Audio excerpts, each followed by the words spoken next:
Welcome to our channel. Today Bible verse in Tamil.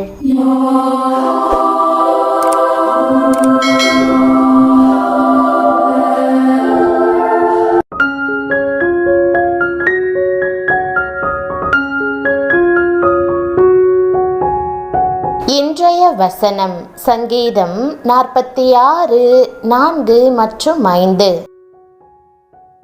கிறிஸ்துவுக்குள் பிரியமானவர்களே, நம்முடைய ஆண்டவரும் இரட்சகருமான இயேசு கிறிஸ்துவின் வல்லமையுள்ள நாமத்தில் உங்களை வாழ்த்துகிறேன். ஒரு நதியுண்டு, அதன் நீர்க்கால்கள் தேவனுடைய நகரத்தையும் உன்னதமானவர் வாசம் பண்ணும் பரிசுத்த ஸ்தலத்தையும் சந்தோஷிப்பிக்கும். தேவன் அதன் நடுவில் இருக்கிறார், அது அசையாது. அதிகாலையிலே தேவன் அதற்கு சகாயம் பண்ணுவார். நமக்கு ஒரு நதியுண்டு, அந்த நதி நம்மை சந்தோஷிப்பிக்கிறது. நதி பரலோகத்திலிருந்து நமக்குள் கரை புரண்டு வருகிறது. நதி நம்மை மகிழ்ச்சிப்படுத்தி பூரிக்க செய்கிறது. உலக பிரகாரமான நதிக்கும் இந்த நதிக்கும் எவ்வளவு வித்தியாசம்! நம் தேசத்திலே பல வகையான நதிகள் இருக்கின்றன. அந்த நதிகள் நம்மை சந்தோஷப்படுத்துகிறதாக அல்ல, துக்கப்படுத்துகிற நதிகளாகவே இருக்கின்றன. பெரும்பாலும் அந்த நதிகளில் தண்ணீர் ஓடுவதில்லை. அப்படியே ஓடிவிட்டால் அது வெள்ளமாக வந்து ஜனங்களையும் வீடுகளையும் அடித்து கொண்டு சென்று விடுகிறது. காட்டாறுகள் அப்படியே வந்து மனிதரை இழுத்து கொண்டு செல்லுகிறது. ஆனால் பரிசுத்த ஆவியாகிய நதியை பாருங்கள். அந்த நதியின் நீர்க்கால்கள் தேவனுடைய நகரத்தையும் உன்னதமானவர் வாசம் பண்ணும் பரிசுத்த ஸ்தலத்தையும் சந்தோஷிப்பிக்கும். தாவீது ராஜாவுக்கு அந்த நதியின் பெயர் தெரியவில்லை. ஆகவே ஒரு நதியுண்டு என்று சொல்லி அதை குறிப்பிடுகிறார். அந்த நதி சந்தோஷிப்பிக்கிற நதி என்பதை வெளிப்படுத்தினார். இன்னொரு இடத்தில் அந்த நதியை பேரின்ப நதி என்று அழைக்கிறதை காணலாம். உமது பேரின்ப நதியினால் அவர்கள் தாகத்தை தீர்க்கிறீர். ஜீவ ஊற்று உம்மிடத்தில் இருக்கிறது. உம்முடைய வெளிச்சத்திலே வெளிச்சம் காண்கிறோம். பாடுகளை மகிழ்ச்சியோடு சகிக்கும் கிருபை, கண்ணீரின் பள்ளத்தாக்கை உருவ நடந்து அதை நீரூற்றாக்கி கொள்ளுகிற வல்லமை இந்த பரலோக நதியினிடத்திலிருந்து தான் நமக்கு கிடைக்கிறது. ஆகவேதான் பரிசுத்தவான்கள் பாடுகளிலும் மகிழ்ந்து கர்த்தரை துதித்தார்கள். பவுலும் சீலாவும் சிறைச்சாலையின் தொழுமரத்தில் கட்டப்பட்டிருந்த போதிலும் பாடல்களை பாடி கர்த்தருக்கு ஆராதனை செய்தார்கள். சாது சுந்தர் சிங்கினுடைய புத்தகத்தில் கர்த்தருக்காக பாடு அனுபவித்த ஒரு சகோதரனை குறித்து எழுதுகிறார். அவருடைய பெயர் கர்த்தார் சிங். அவருக்கு கர்த்தர் மேல் அளவில்லாத அன்பு இருந்தது. ஒருமுறை அவர் திபெத்தில் ஊழியம் செய்து கொண்டிருந்த போது அங்கிருந்த லாமாக்கள் அவரை கண்டு கைது செய்து பிரதம லாமாக்கு முன்பாக கொண்டு போய் நிறுத்தினார்கள். பயங்கரமான சித்திரவதைகளை அவர் அனுபவித்தார். இந்த பாடுகளிலும் அவர் கிறிஸ்துவை மறுதலிக்காததினாலே முடிவாக பழுக்க காய்ச்சிய கூர்மையான இரும்பு கம்பிகளை அவருடைய சரீரத்தில் பல இடத்தில் உருவ குத்தினார்கள்.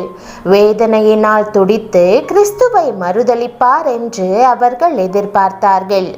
ஆனால் அவர் சந்தோஷமாக கர்த்தரை துதித்ததை கண்டவுடன் அவர்களுக்கு ஆச்சரியமும் பயமும் திகிலும் பிடித்தது.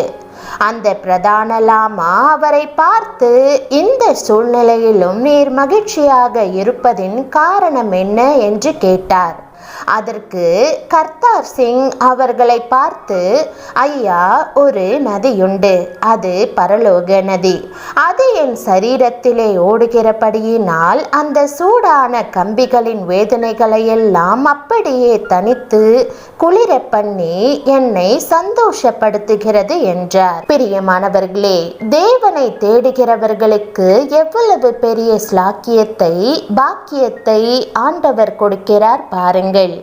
உங்கள் நம்பிக்கை தேவன் மேலேயே இருக்கும்போது நீங்கள் அசைக்கப்படுவதில்லை, பயப்படவும் தேவையில்லை. மற்றவர்களுக்கும் உதவி செய்யக்கூடிய நம்பிக்கை கொடுக்கக்கூடியவர்களாய் மாறுவீர்கள். கர்த்தர் எப்போதும் நம் நடுவில் இருக்கிறார், நம்மோடு கூட இருக்கிறார். அவர் நம்முடைய நடுவில் இருப்பது நமக்கு எத்தனை பெரிய ஆறுதல், எத்தனை பெரிய பலன்! தேவன் நடுவில் இருக்கிறதினால் தேவனுடைய நகரமும் உன்னதமானவர் வாசம் பண்ணும் பரிசுத்த ஸ்தலமும் அசைவதில்லை. கர்த்தருடைய பிள்ளைகளை யாரும் அசைக்க முடியாது. நாம் காற்றினால் அசைகிற நாணல்கள் அல்ல, வளைந்து நெளிந்து போகிறவர்களும் அல்ல. இங்கே தேவனுடைய நகரம் என்றும் உன்னதமானவர் வாசம் பண்ணும் பரிசுத்த ஸ்தலம் என்றும் குறிப்பிடப்பட்டிருக்கிறது. இது என்ன நகரம்? யார் அந்த நகரம்? ஏசாயா தீர்க்கதரிசி சொல்லுகிறார், உன்னை ஒடுக்கினவர்களின் பிள்ளைகளும் குனிந்து உன்னிடத்தில் வந்து உன்னை அசட்டை பண்ணின யாவரும் உன் காலடியில் பணிந்து உன்னை கர்த்தருடைய நகரம் என்றும் இஸ்ரவேலுடைய பரிசுத்தரின் சீயோன் என்றும் சொல்வார்கள். பிரியமானவர்களே, நீங்களே அந்த நகரம். கர்த்தர் உங்கள் நடுவில் வாசம் பண்ணுகிறார். தேவ ஆவியானவர் உங்களுக்குள் இருக்கிறார். நீங்கள் தேவனுடைய ஆலயமாய் இருக்கிறீர்கள் என்றும் தேவனுடைய ஆவி உங்களில் வாசமாய் இருக்கிறார் என்றும் அறியாதிருக்கிறீர்களா? ஒரு சகோதரன் வியாதிப்பட்டு ஆஸ்பத்திரியில் அனுமதிக்கப்பட்டார். அவருடைய சரீரம் தொய்ந்து போயிருந்தது. எவ்வளவோ வைத்தியங்கள் செய்தும் அவர் உடல்நிலை தேறவே இல்லை. டாக்டர்கள் எல்லாம் அவரை மரணத்திற்கு ஒப்பு கொடுத்து விட்டார்கள். மரண தருவாயில் திடீரென்று கர்த்தருடைய வாக்குத்தத்தம் அவருக்கு வந்தது. நானே தேவனுடைய நகரம் என்றும் தன் நடுவிலே கர்த்தர் வாசம் பண்ணுகிறார் என்றும் உணர்ந்தார். மாத்திரமல்ல, அவர் செப்பனியா 3:17 வாசித்த போது அந்த வசனம் சொன்னது, உன் தேவனாகிய கர்த்தர் உன் நடுவில் இருக்கிறார். அவர் வல்லமையுள்ளவர், அவர் ரட்சிப்பார். அவர் உன் பேரில் சந்தோஷமாய் மகிழ்ந்து தம்முடைய அன்பின் நிமித்தம் அமர்ந்திருப்பார். அவர் உன் பேரில் கம்பீரமாய் களி கூறுவார். இந்த வசனத்தை அப்படியே தியானித்த போது கர்த்தர் அவர் சரீரத்தின் நடுவில் இருக்கிறதை விசுவாசித்தார். தோய்ந்து போய் அழுகக்கூடிய சூழ்நிலையில் உதவாததாய் போகக்கூடிய அவருடைய உடலின் நடுவில் கர்த்தர் வாசம் பண்ணி கொண்டிருக்கிறதை உணர்ந்தார். நீரின் நடுவில் இருக்கிறதினால் உமக்கு ஸ்தோத்திரம் என்று மகிழ்ச்சியோடு ஸ்தோத்திரிக்க ஆரம்பித்தார். அந்த நிமிடத்திலிருந்து அவருடைய சரீரத்தில் பெரிய மாறுதல்கள் இருந்தன.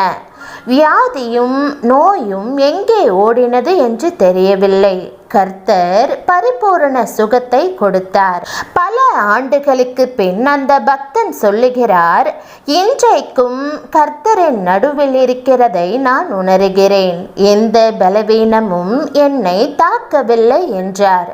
பிரியமானவர்களே, கர்த்தர் உங்கள் நடுவில் இருக்கிறார். உங்கள் வீட்டில் உங்களோடு இருக்கிறார். உங்கள் வேலை ஸ்தலத்தில் இருக்கிறார். நீங்கள் செல்லுகிற இடத்திலும் உங்களோடு கூட இருக்கிறார்.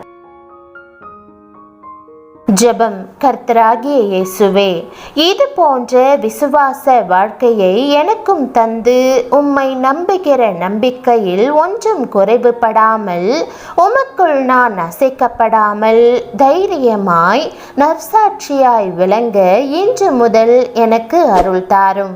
இயேசுவின் நாமத்தில் ஜெபிக்கிறேன் நல்ல பிதாவே, ஆமேன். தேவனுடைய நாமம் மகிமைப்படுவதாக. ஆமேன்.